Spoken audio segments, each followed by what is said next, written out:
skateboarding directly taught me who gives a fuck who's the best or number one. By the way, just so the numbers are in. I'm the 414th fastest graphic designer in Portland as of this morning. I looked it up. It's pretty good. And I'm working my way up. Fuck, I'm right. Well, who cares who has the mostest, who has the bestest? It was okay just to be together. So, there was a community there. And it wasn't this pecking order that someone got, every life is weird. There's always these things in any scenario, tribal this, tribal that. I'm so thankful I got to that because the artistic license that came from that, it wasn't just how to make your grip tape. You got to make your own decisions at your own peril. I'm just really thankful for that world because in design, it was the same way.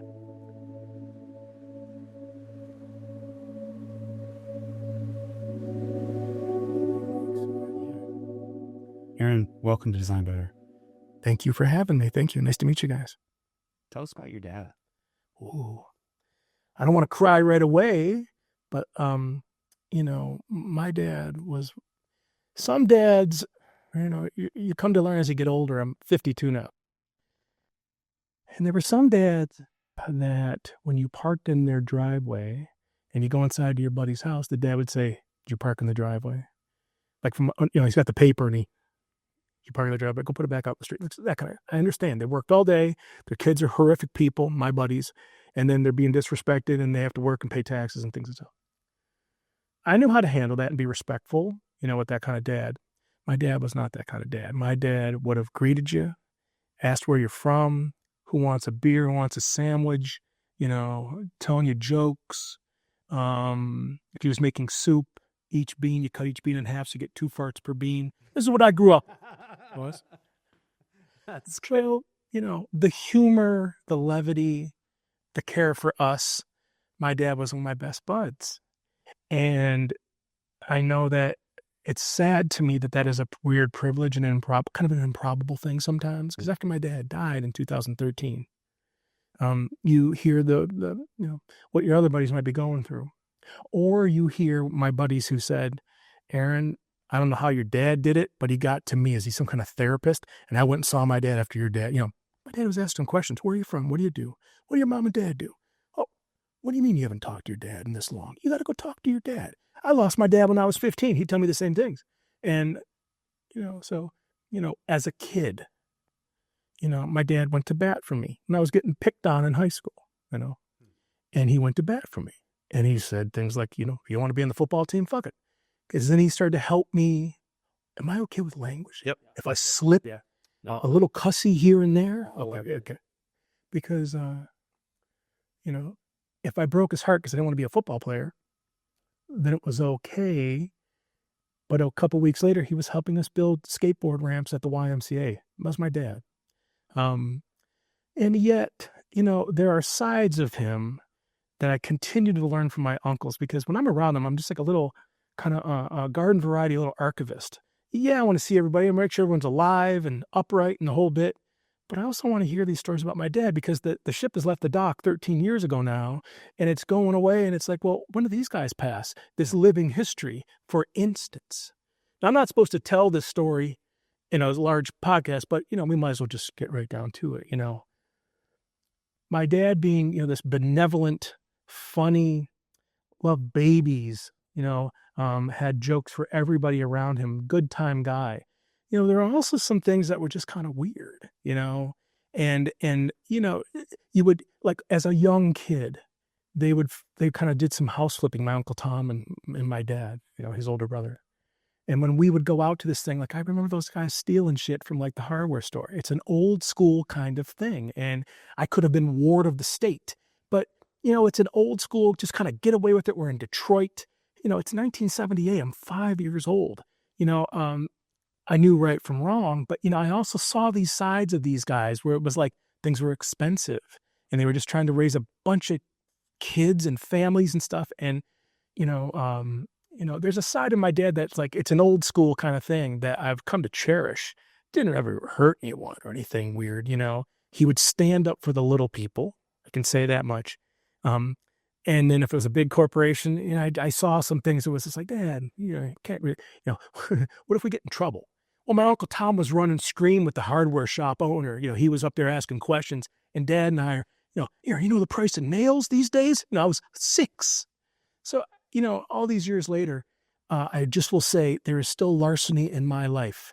And as a tribute to my, Polish pack rat dad, when I go to an estate sale now, and if they're mean when you walk in, I steal one thing per estate sale. Just something that finds its way into my pocket. Because listen, I used to go with my dad, and for years, that fucker, he would just do this thing where he'd go, "Hey, you see the sign?" And I go, "We got to get back, Dad. I just flew into Detroit. We're trying to get back home. We're up to Northern Michigan to see Mom.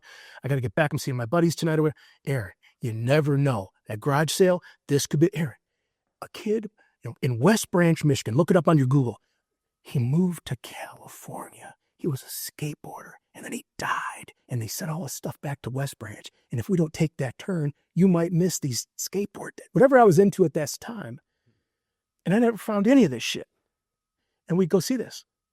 Now, there's a great story of my dad to illustrate this kind of sketchy side and lovable side, where he's with my grandmother one time, and they're driving from Detroit back to Traverse City, where we were from. And they're somewhere they get off I-75, and he sees the garage sale sign. It says a couple miles this way into the countryside. And my dad, to my grandma Josie, Josie, this could be the one, whatever, same racket to us. So they go down a country, they go down whatever road, they go down another country road, they get to a dirt road, and there's a sign, and there's a sign, and there's a sign. They get to this little cul-de-sac somewhere, and they pull up in front of the thing, and it's baby clothes. And my dad, God damn it, puts reverse and goes back up. So he gets to the first sign, the third sign that they saw to get him to this thing, stops, runs out, grabs a sign, whips that son of a bitch out into the muck, and killed each sign all the way back to I-75 just to save the populace from baby clothes. So the things he taught me were things like, be careful with the more colorful a spread is. It could be one thing, baby clothes, be careful, they won't tell you that, so, that was my dad, he, lovable, funny, always down for bullshitting, always down for yucking it up, always down to make you a sandwich or have a joke about it. Like he had an extra refrigerator, and it was filled with beer. He wasn't that big of a drinker, but it was, Aaron, Wisconsin might get tired of the jokes. If they ever invade over Lake Michigan, at least I have enough beer just in case to get us through. And these are just, I do the same bits in my own life now. And that directly comes from my dad, and the way that he can make you guys, just getting to know you guys, super comfortable, or a colter who got to meet him, and would hear about what he was doing or where he was from or whatever, these sorts of things. So, yeah. I read your bio a little bit this morning, and you and I share something in common, which, rewinding back to before the beginning of your life, you had a story about how you were conceived in Arizona. There was a meteorite coming in, and I was actually born on a Navajo reservation, possibly near where your event happened. Yeah. And so I have a special tie there. I still have, my folks were working as doctors on the reservation there, and I have... What year was this? This was in 1976. Okay. Is that I'm a 73, you're a 70. Yeah. Okay. Yeah. I mean, we're not too far apart in that Yeah. regard. And I feel a similar tie to that place, and my parents have Navajo friends that we still stay in touch with. But just curious how that's, impacted your trajectory over the years. Well, when you're lucky to go west as a family, I remember going to Colorado when I was maybe 10 or 11, 15 going all the way to San Francisco. There were just little quips that my dad might say or mom might say about, not necessarily harsh things about stolen land, but let's just say it was recognized. Because where we were from in Northern Michigan, there were certain bands and there were politics, and they never got the upper hand on anything. So to go there, it wasn't this America bullshit, which is just a fart and a stiff wind sometimes. It was a little more like, be respectful of where we're from and where they're from and who was here. We came over from Poland. They cut our tails off, in the late, 1800s, and we landed in Detroit. But as those little bits of DNA from my mom and dad were just an awareness of having some empathy for Detroit, which had rough sections. my dad wasn't, my mom and dad weren't the kind of people to be like, they weren't, we learned about it.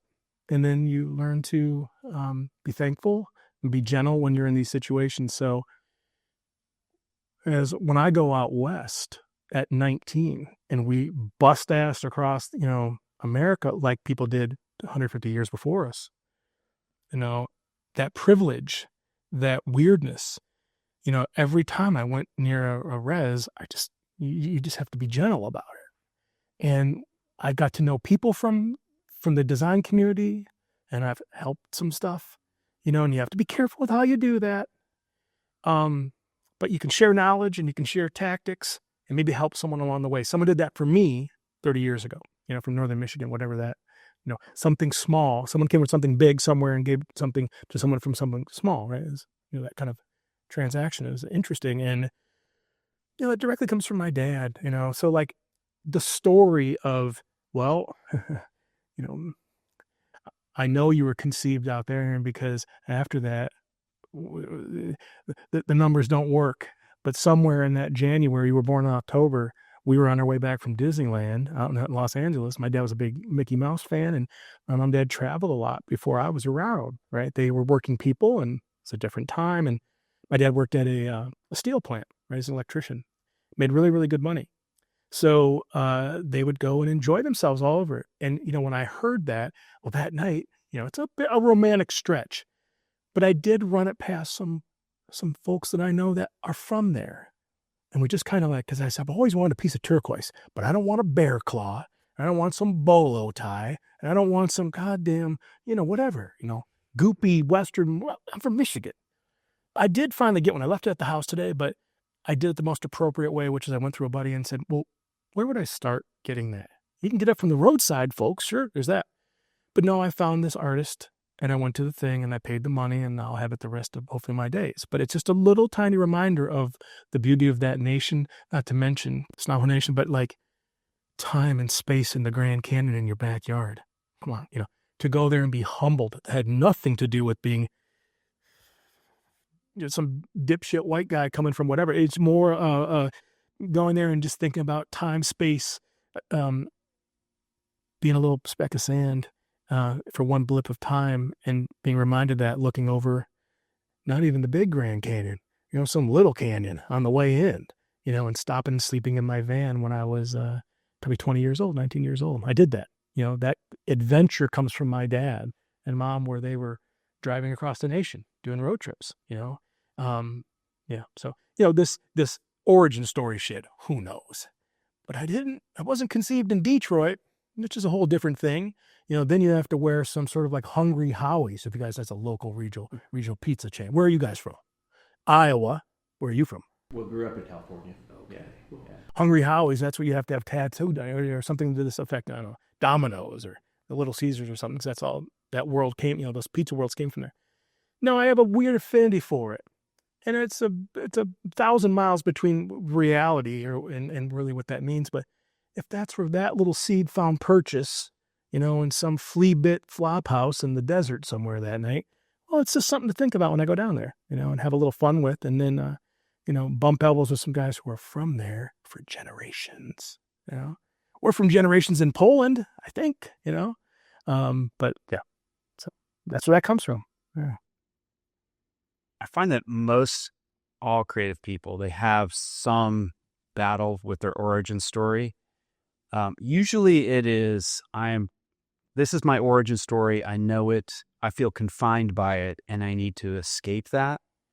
You strike me as you've got a different relationship with your origin story, that you're present with it. You are introspective, retrospective. There's a sense of nostalgia in your work. Sure. and your sensibilities. Did you ever have a point where you felt like I need to distance myself from my origins to make the errand that I want to be? Or was it always like you're amplifying that origin? I got to go to a Tiger game in 1983, the year before they took it in 84, and my dad caught me a ball that night, and I have the ticket stub, and someone had to lay out that ticket stub. And that was effective in one color for 1983 for us to get us in the door. It didn't have holograms and things and Ticketmaster bullshit and all these things. Like, I love the fact that someone pushed that type around to photostat camera that thing. But like, whatever my version of that was in 1995 when I had, started doing my first freelance jobs, I'm going to embrace it and go for it. But I didn't need to detach from something to get to the next better thing. I've told the story a trillion times on podcasts. I'll just tell it again because it's like, I got to go back to school in Minneapolis in 1998 after 5 winters out west shredding and being a snowboarder down in Bend, Oregon. And when we could afford it, which was rare, Jackson Holes and Mount Bakers and other places and things. But, it wasn't unlike us to go to Jackson Hole and say, I'm paying that money. And we just go hike and just hit big jumps. It was dangerous. And that was the West. Like, I got that experience. In the summers, I was going up to Alaska, and making money up there because that's how I got my first computer. So, when I got to go back to school in Minneapolis, like, it was such a weird privilege because that was some high society shit, even for goofy ass Minnesota, like Midwest nice. Yeah. I would go there tomorrow. I It. I know you know it. No one can make a decision when you're leaving. Everyone says thank you over and over again. I mean, I grew up in that funny, charming, nice Minnesota. So I was back there. I'm in this high society art school. And that's fine. And I'm seeing these kids shed whatever little Lake of the Woods, Wisconsin bullshit they just came from and they were held down by. They're shedding that and they're coming to the city. And this is their first chance to wear all black, be an art designer student, kind of, eccentric. Or seeing kids who were held down for their sexuality and now they could be out. It was really cool to be around all that, because I'd already come from Portland in the West where it was non-issue. Yeah. So to go back there and earn that degree, and then towards the end, they do all these checks and things, and what are you going to do with this talent you have? And it's called a junior review. And this is where you run into reality, and you run into, what am I doing here? And I remember it was too pedestrian for me when they said, well, what am I going to do when I get out? I'm going to start paying off my loans, and I want to get a job. What kind of job? Oh, man, I heard this kid was working at Cabela's down in Nebraska. I'll go to Omaha for a couple of years, get a goddamn bucket of 803, 804 fluorescent Welcome Hunter's orange. I've never shot a gun once, but we weren't hunters. My dad's only job at beer camp in Northern Michigan was to keep the beer cold. That's all he had to do, at deer camp when he would go. So we weren't big hunters or any of this stuff. We came from a subsistence culture where people shot that thing and lived off it for the winter in Northern Michigan. We weren't that family. So in this moment where I get dressed down because that's too pedestrian decision to go work for Cabela's, what's wrong with that? You kind of go, wait, whoa. You've never had a job. You just went right to academics. No wonder you talk to people like this. I had already, worked 6 months up in Alaska washing dishes to get my computer. Don't cry for me. It's just more like, I'm proud of that. But my mom and dad couldn't cut me a check. What they had for me was support, advice, checklists. Aaron, what are you going to do this next winter? Okay, I want to do this, Dad. Okay, well, we wanted to go back to school. But if you're going to go, do it right or whatever. Every year was progression, a little bit. I got the computer. I didn't have to have a pizza job. The next year, I worked freelance. That's when I met Ryan Coulters and things and stuff from that community. Would get these little piecemeal jobs that would carry me through all winter long. But in that moment, I was just taught, I know they want you to reach for the stars, but let's be realistic. Out of the 100 kids that were in my classes or whatever, and that wave at MCAD, one went to the hot shit thing in Los Angeles, which was called Imaginary Forces, if you guys remember that. Scritchy, scratchety, 7 and all the neat things, all this neat stuff. It was for the era, 1998. We're getting out of that postmodern riffraff. It was just superfluous. It was fucking just kind of sprinkle on a page and, have some big grad degree behind it. And it was just froth and frizzle and bullshit. And fashion, I wanted to go into function. You need to make newspapers. You had to go make Cabela's catalog for guys to buy big elephant guns and shit. And that's a vital job. I remember being dressed down for that and just being like, man, I'm so glad I got to go here and learn these neat things, but also learn what the fuck to avoid, because I don't want to be caught in this. And that directly affected when I got out of there and went down to that first agency job that offered me a way in. Everyone's tucked in. I've tucked my shirt in once when my grandma died in 2001, just out of respect. But that's just once. Even in court, I didn't know it was free, whatever. Last year in jury duty, everyone was dressed to the nines. I was sitting there like, and just someone left the doors open and that thing got in, kind of a deal. One of those for 11 days. But yeah, to try to wrap this one up, it's like I didn't, where I'm from, there's not a lot of design jobs. And those who get them, they work them a lot of years. And I was excited to maybe be one of those. I have far exceeded some of that weirdness, but I don't forget where I come from, and I don't need to embrace it. I just got some goodies for Christmas, or for Halloween, excuse me. It's got some goodies for Halloween from Chuck Anderson, my design hero in Minneapolis. Now, people don't even know the Chuck Anderson that I grew up loving. CSA Design Archive, the CSA Design Empire. They ruled the 90s into the 2000s, and will be a fan forever. I got to be an intern there. But what I loved so much about that era of all the Sprinkle, Riff, and Raff, David Carson, he's still alive. We need to look into this. Yes. Good. It's good to know, but my dad could enjoy the design I was looking at, House Industries. My buddies could enjoy the House Industries. My buddies could enjoy Chuck Anderson's, some of these type foundries that just weren't catering to Yale and above, which is just a tiny little zimzam. I don't want to say it's like, I'm going to go try to knock on doors in some field and say, hey, where can I, help out? But any kind of design, when it comes, for a lot of years, it was only a hobby for me. You get to get a job in this stuff, but don't you have to go to school? So I went to school, and then they kind of beat you up just that one little afternoon. There were other people I got done with, and I'll share it openly. Like, well, that was weird. And they're like, Draplin, keep going. You're going to do something. We love you. Don't worry. Whatever. Cal Arts, Schmal Arts. Think about the source of where that shit's coming from. All right. I was just a kid following rules. And it's like you get beat up by someone you look up to. It's these things sting. That taught me a lot of lessons that day of like, you guys have been in a weird, privileged position to go to a lot of these conferences and have lines of people who want to go nose to nose selfies with me. And so we do this special selfie. We go nose tip to tip. In the age of COVID, my girl gets a little freaked out because we're breathing on each other. But, listen, so the next big design celebrity down the way, they're not doing that shit. What does that even mean? No, I'll listen to these kids. And then the kid comes up to me, and I've told this story many times too, but he says, what happened? What do you do, man? Where are you from? I work for Subway. It's corporate. Hey, man, you ought to see me get a foot long a couple times a year, destroy that fucking thing. And I'd eat the paper. I eat the stickers. I do the thing, whatever. Like, your design is vital to this going to get a Subway a couple times a year. What about people who do it 3 times a week, construction guys or something? Don't forget that. They are relying on. And I pumped them up. I didn't beat them up because it's not the coolest thing. That directly comes from feeling like an underdog in these couple big situations, which are minimal.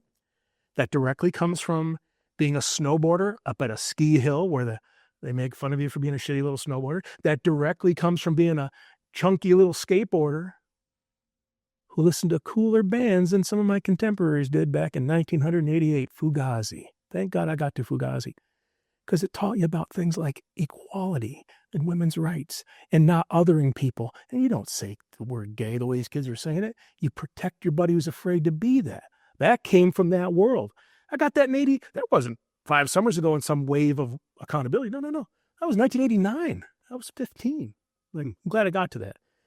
I love to just go and disparage some of those dipshits I went to high school with. That one's fun because there's the same forgettable tax-paying motherfuckers they were then as they are now, but at least along the way, I had the Butthole Surfers and Dinosaur Jr. and the Flamin' Lips and self-expression and, against the odds bands and culture and art and things. I'm just, I'm very thankful for that. I mean, in that moment to be armed with Fugazi, where I got to say, I'm going to go work a small job and I'm going to make a lot out of it as best I could, getting beat up by this panel. That happened. So I'm a survivor. So you guys got to make me sound smart in this. Coulter, weigh in at any time to rescue me from myself. So let's stick on the sort of childhood part for a minute, because I'm, as we discussed, a little bit younger than you, but I also grew up in the sort of skate culture of the 80s, snowboard culture of the 90s. I was a terrible skateboarder. We lived out, like, we had kind of like semi-dirt roads, so my brothers and I would, like, fall up and down, and never learned how to really ollie or anything like that, but we admired But those you did. We tried. We tried. You did it. But I love the graphics of the time, the Screaming Hand. We talked about that, the Tony Hawk shirts. So maybe talk to a little bit about how that influenced your Of course. status. I mean, I listened to a beautiful podcast last night that I normally don't mess around with, the Nine Podcast, the Nine skateboarders, ex-pro snowboarders, or ex-pro skateboarders who have a pretty bitchin' little podcast, right? And they have the preeminent scrubs from the sport come in there, and the preeminent big names come in there, and everything in between. But what got my attention was they had one of my heroes, Jeff McFetridge, on there, who is just an odd duck. And you can't really put a finger on his design and his spirit and his style and, this kind of thing. So to go in there and be around skateboarders for a couple hours and listening, like, I'm not really around that stuff anymore. I don't skateboard. I'm afraid of it. I don't want to break my ankle or something. I did it for a lot of years. But in that moment, listening to McFetridge, I'm just so thankful that I got to that, because it's not, it could have been anything. Whatever the activity was, it was self-expression. But most importantly, it wasn't who was the best. I didn't learn to ollie until overtime. You were with your brothers doing shit together. What skateboarding directly taught me, who gives a fuck who's the best or number one? By the way, just so the numbers are in, I'm the 414th fastest graphic designer in Portland as of this morning. I looked it up. It's pretty good. And I'm working my way up. Fucking right. Well, who cares who has the mostest, who has the bestest? It was okay just to be together. So that directly comes from turning your back on organized sports. What comes out of that right away, there was a grip tape craze where you'd make art on grip tapes. And I would be hired by my buddies because I could take a logo and transfer it to this thing, or make a little piece of art on their grip tape. I don't know, maybe I'd get lunch bought for me, or I'd just go skate with these dudes. And I went up some little food chain of meeting my buddy Brian Elshire, meeting Derek Denoyer, Eric Campbell. These are these guys I grew up with that were guys I looked up to. I'm older than Derek by a year, but he was already doing it. And I was a new kid to town.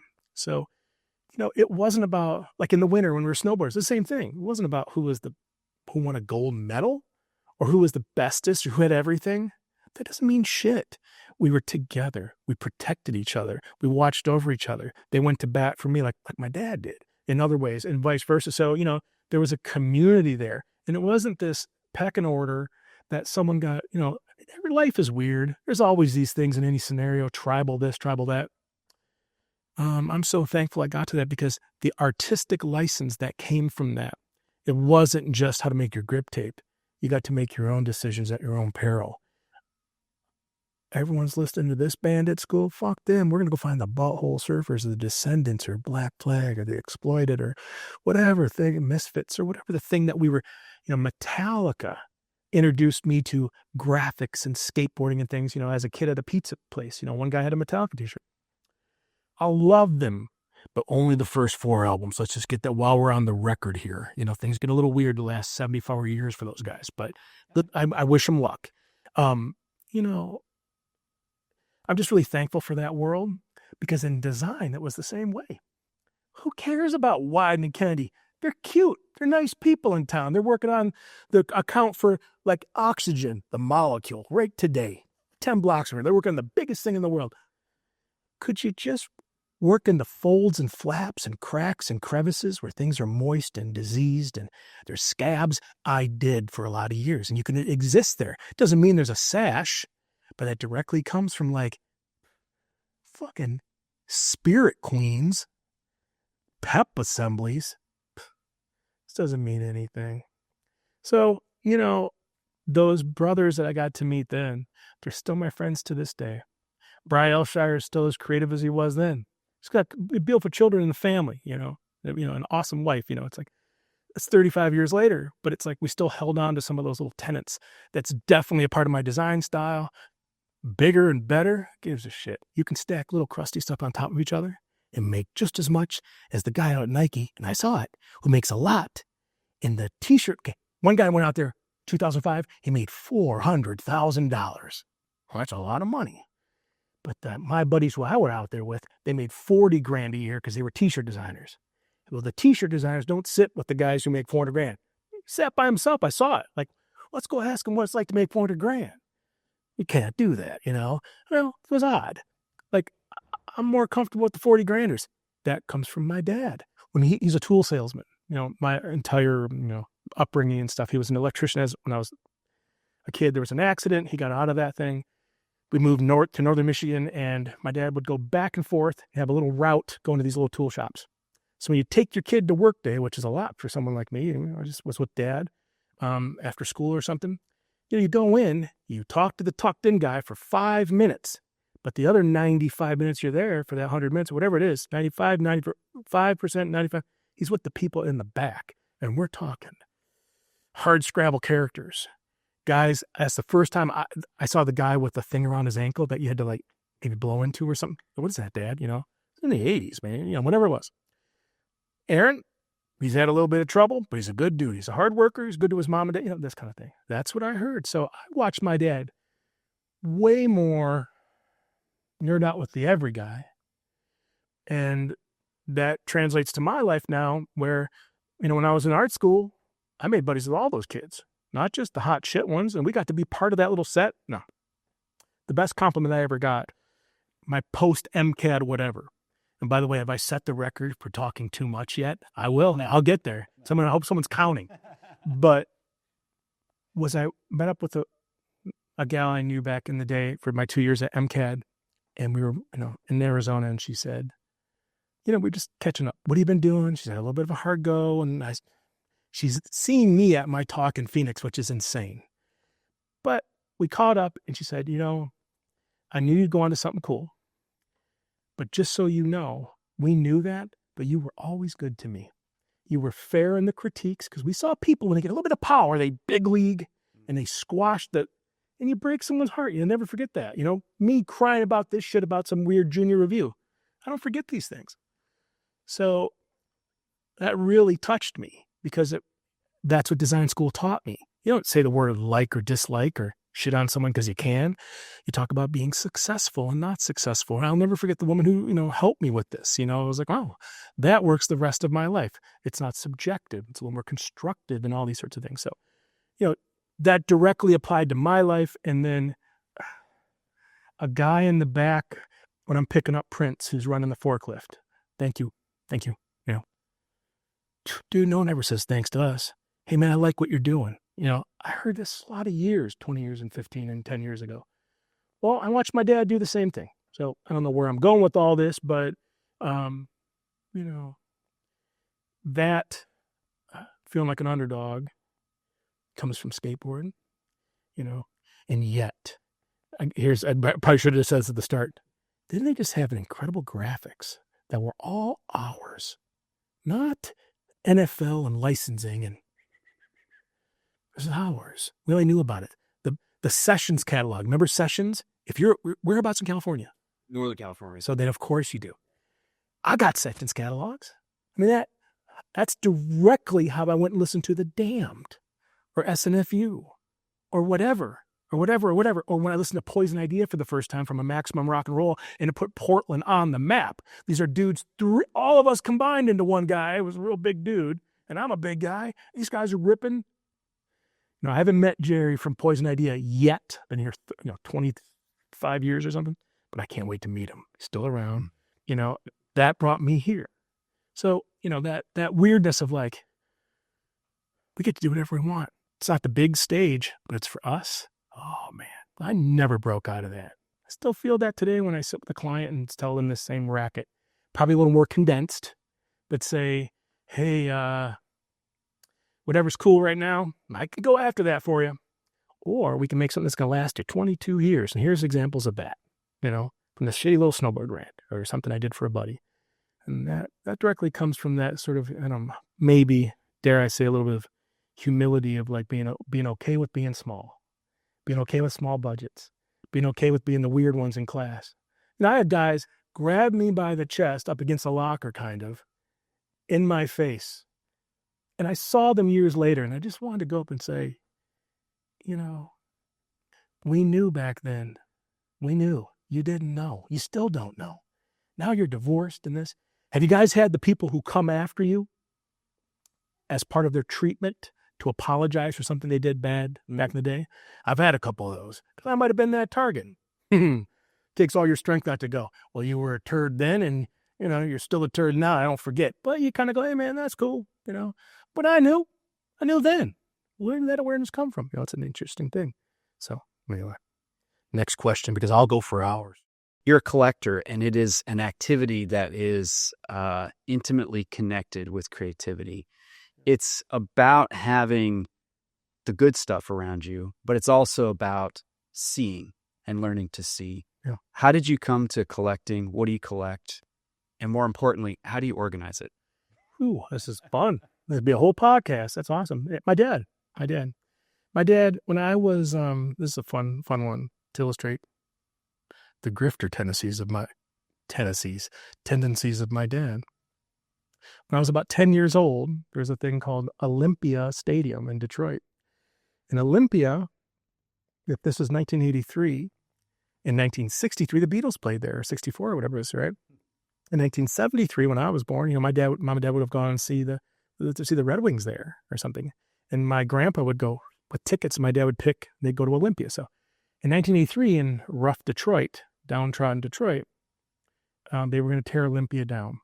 And my dad, we go there one afternoon. I was down there visiting my grandma. It was in the winter. It's colder than a mother-in-law's love. It's blowing snow. And my dad, we go up to this Olympia, and there it is. There's parts caving in and things and stuff.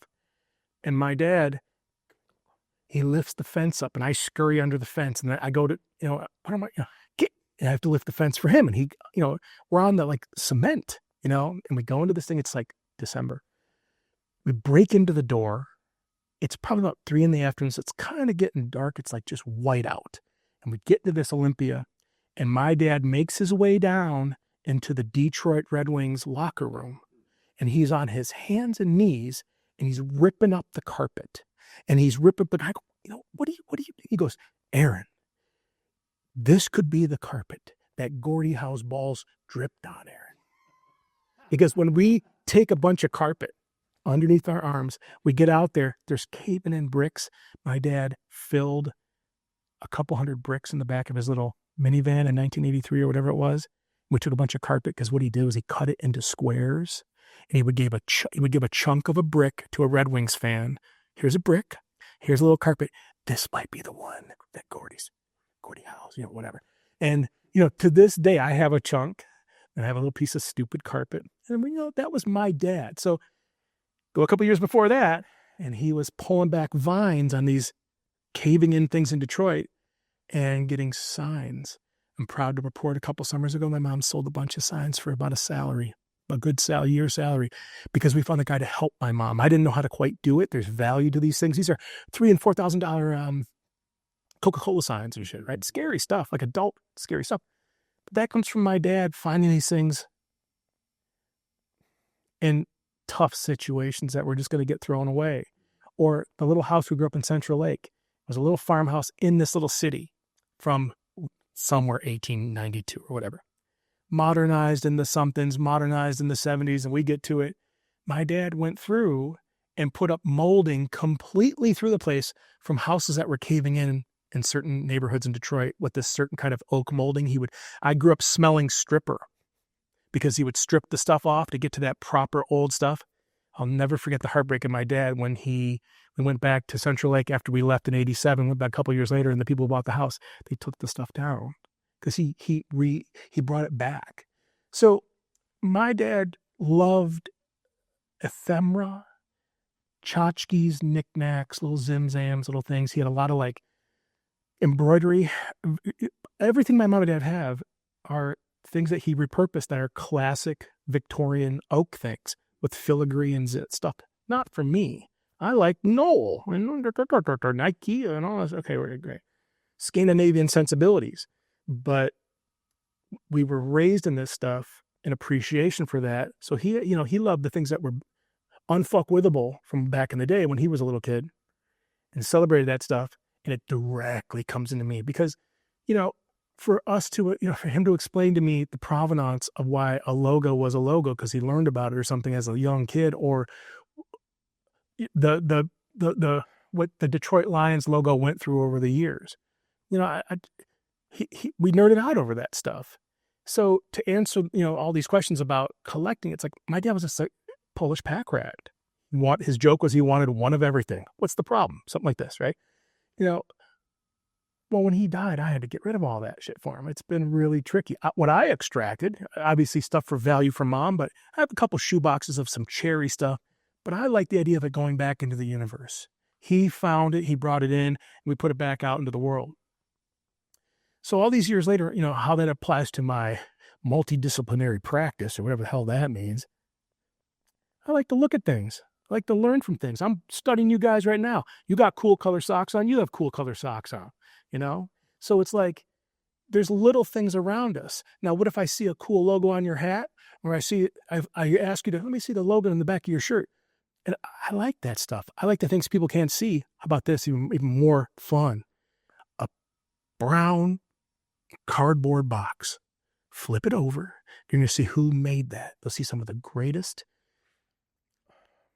realist, corrugated companies that just had to make a thing to talk about how things fold and flap.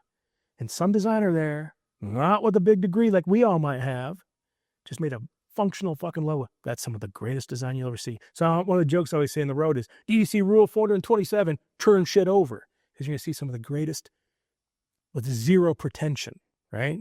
So that comes from my dad. Ooh, look at this little detail. Isn't that cool? Let's just snip this out of here. And he has, in essence, type trays. You put the type in on the little, lead type. A lot of that kind of stuff on the wall filled with tchotchkes and knickknacks and little things. And over the years, I've, grabbed stuff or given it to buddies or whatever. He just wasn't, he loved a good deal. So do I. I also have a hard time with, going to some bloated antique mall where the prices are just through the roof because they're trying to make rent. Photos are free. You just turn on the little sign and take a photo and take home and go learn from it and play with that logo. Put your phone back and put that thing back. One time with my buddy Evan Rose, who is just this animal from the Northeast. We went somewhere out on the coast, and I walk with my phone, and the woman says, "Sir, there's no photos here." Whatever, some old lady. They're following us around, bowls in a china shop, right? And Evan goes to the front, and I go to the back, and he found a little $1 teacup or something. Just smash. They all go way up to the front to see what the hell that was. That cost us about $1 or $2. I'm in the back taking photos of signs and fucking bullshit and things and stuff. So, just like your dad, your uncle. Where I like to think that I am refined. Well, you paid for the teacups. We had to pay for it. That's a little bit of a decoy. Where I like to think I'm refined in the family was that, photos are free. And the object, here things get a little weird, but what does it mean? What is that? Compulsion, action figures, records. I have a lot of records. Things, stuff, things. What is that compulsion? My dad wasn't really that guy. I didn't get that necessarily from baseball cards. Things that have value, flippers, buy it for this, put it away, sell it for that, that kind of stuff. Nah. We're doing that for my mom a little bit. But there was just this weird grazing of the world. And then, what comes out of that is I love patches because there's a certain restraint. You have to do 1 and 2 colors and they can't really overlap each other. There's a certain air to these things and a certain math to them. And I don't want to get academic. How do you even get academic with it? There's a beauty to that. And it's the unsung hero, again, quality of that's just a hat on a guy in a combine, but it's beautiful. It's balanced. There's lessons there. And I can apply that to some, who have we disparaged today? Who haven't we disparaged today? Some big Nike thing or something. Fine. Oh, that can all apply there too. Don't forget that stuff. Someone got to that. We flipped that box over. There's stuff to be had. So if you go to my Instagram, you'll see me celebrating these dead things I find. Dead things, new life. hashtag dead things, hashtag new life. Find it, rebuild it, learn from the moves, learn from the refinements, and then exhibit that in your own work later on when you get to actually work for someone. While we're here, and you guys had that, is it Hamish or Hamish? Hamish. Smart cookies. And while I'm on this thing, I have to give a nod to Order because they're doing beautiful work in New York City. And I'm a fan. And I haven't met Jesse yet, but I will. But, their work directly is going the same corporate sensibilities that Chermayeff, Geismar, and all those guys had back in the day. Well, I see that same stuff, so do they, at a junk store, just in the shadows. But I know how to dig it up and play with it. But it's all packed into here, but also openly shared. Instagriz. You look at my Instagram, I had a big number. Got there about 5 years ago. There's some kind of throttling going on. Who knows? But for a while there, it was 3,000 a week for a bunch of weeks. That's crazy. Well, maybe my little star is diminished. Okay with that. I never asked for it in the first place. But you'll notice a roller coaster on my social medias. It's not just me looking cute, and I'm pretty cute. It's something old you can learn from. Prepping myself to go to the dock. Embarrassing last night, but I like to get it out there. It's therapeutic. Pumping up James Brand for their new thing, or something we got to make together, or my buddy's new record, or a record I got to work on. There's a roller coaster. There's about 7 or 8 little archetypes, and I cannot. It's a deck of cards. I can't play A. It's gonna be A B C D E F G A B C D. You'll see this it's kind of predictable. But I don't want to, it's a privilege to have anyone's attention. I don't want to bore them with dead things all the time. I want there to be free content just because it's fun to do, and I don't need there to be a paywall. We're not afraid on that 8th note to say, come buy some shit at Draplin.com. And if I have to get there the hard way without you guys asking, I will. Draplin.com, open 24 hours a day. Come buy some stuff. Fieldnotesbrand.com. We're not here for our health, you guys. Or ddcfonts.com. I make stuff and sell it. Collect, whatever. I want to make things that people can get to, accessible. Like, you go to a junk store, you might spend $12, walk out for 12 things that could change the way you design. That's really exciting to me. I got a little bit of that in design school, but I got a lot more of that at some flea market, So, yeah. Be open to that. Know how to look, know how to collect, know how to store it. And little Bisley crates. Sorry to spit. Bisley crates. Try to be organized. And what I can't store anymore, I take a photo of and donate it back into the world. And then it's on a bit of my hard drive that's the size of my pinky fingernail, right? Just compact. Your site has a lot of great stuff on it, and there's a site about your ethos, and you lay out these different tenets. And one that I really liked, I'm just going to read the whole thing, and you can kind of talk about it, is work hard and love this stuff. I know what it's like to work a shit job, to be under the thumb of someone you wouldn't share a meal with, yet spend every day with. Each time I sit down in the cockpit to work another shift in graphic design, I remind myself of just how cool a life this stuff is. And we talked earlier with Ryan about living a creative life and making things, and this feels like a similar topic. There's a lot of elements to go after, to drag Coulter into this for a second. One of the coolest things I've been able to do is make a bunch of products with him. I get emotional talking about it because think of it like this, because I don't embarrass my buddy. What about when you love your buddies who make a band and the band sucks, but you love them and you prop them up? And there's been some of that, and it's fine. But what about when your buddy makes something that you might have bought already? Like, it's just kick-ass from the first sample I got. It's a really special thing. So, I know we're stressed. I know we get compromised. I know we have to talk about these funny things about balance. But I just think back to when I was on those trains in Alaska and I would get up in the morning. I'm not a drinker.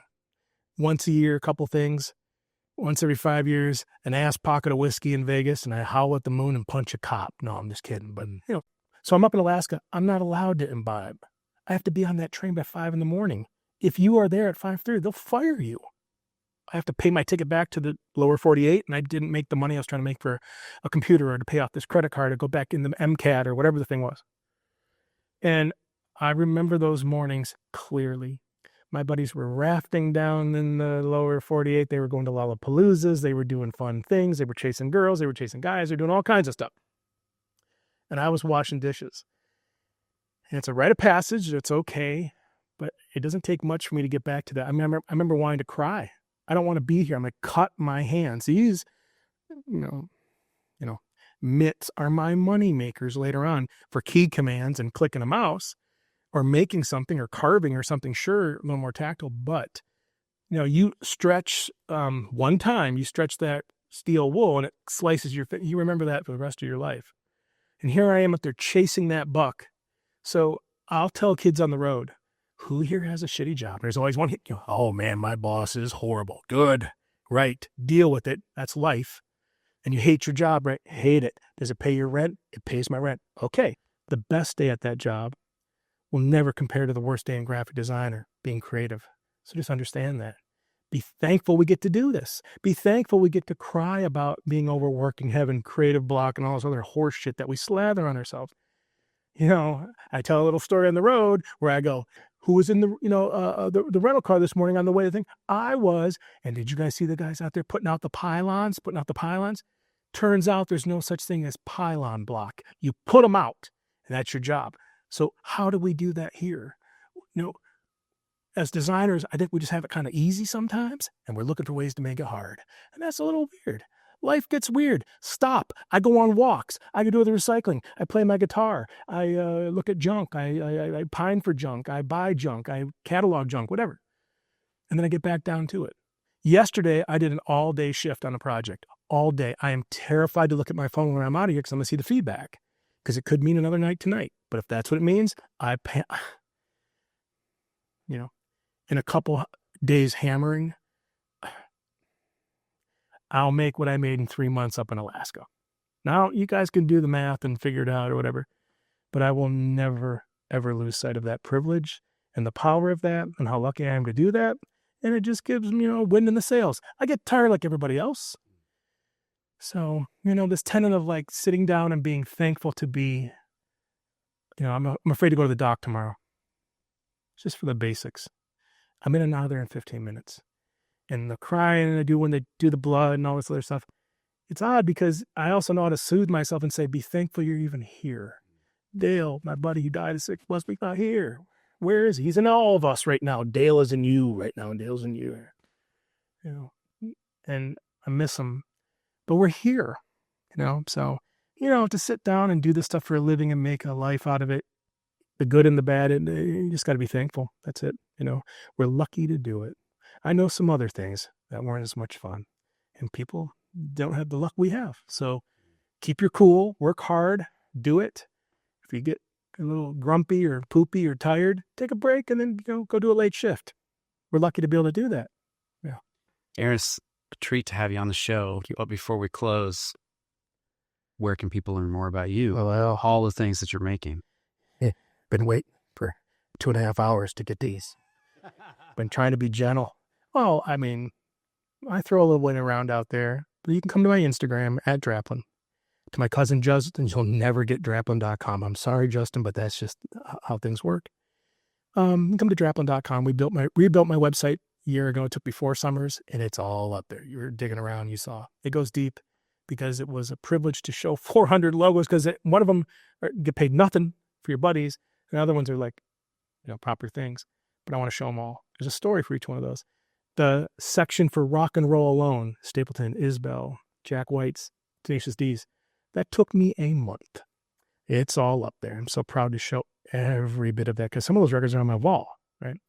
So Draplin.com, you can go check out Field Notes, which is a scrappy little memo book company in Chicago run by beautiful people, Jim Coudal, Michelle, and Brian, and the whole gang back there. And I love them for having me, keeping me all these years. I kind of brought it to their feet, and they were adults, and they made it into a real thing. Please go to fieldnotesbrand.com. Our holiday stuff is coming up. It's going to be another set of bangers. It always is, because it's just us making these things and keeping the price fair with lots of details and cool stuff. DDC Fonts, you can go check out our fonts. I'm not a typographer. You know how I know this? Because typographers always tell me. But that's okay, because our shit's selling. So go check out DDC Fonts. We have a couple new ones coming for Christmas that I made just in my backyard. Keep the prices fair If you're Budweiser, get a license. If you're some guy making it for his, beautiful design podcast, well, then let's have a little chat. But if you're some scrub making something for his buddy's band, I'll give you the link right now, that kind of a thing. So, but yeah, you can go buy merch from us. You can do things. Remember, it's me and my girl in the backyard, Lee, my little moonbeam. It can be that way. DDC Fonts is me and my buddy Stuart Sandler. He is my advocate. Field Notes is about 8 or 9, 10 of us. During Christmas, maybe 14 or 15 in the back, all the gremlins in the back and the goblins getting all the shit sent. I want to go back to Chicago just to help ship. I'm still that guy. Come buy some Field Notes. The prices are fair. The details are wicked. So that's where you go. But you guys are beautiful creatures. You're pretty cute. Thank you for having me. Let me stink this fucker up a little bit. I appreciate it because I saw some of the people they have on there. Beautiful, cute, smart. So you got to dip in the ratings at least once a year. Because, let James tower over everything and Ryan Coulter and that empire. And then DDC will just be the muck. It'll be kind of a skin tag on the podcast world that either you can snip or you can get in there and kind of chew on a little bit. I'll leave you with that. Thank you. That's great. Thank you.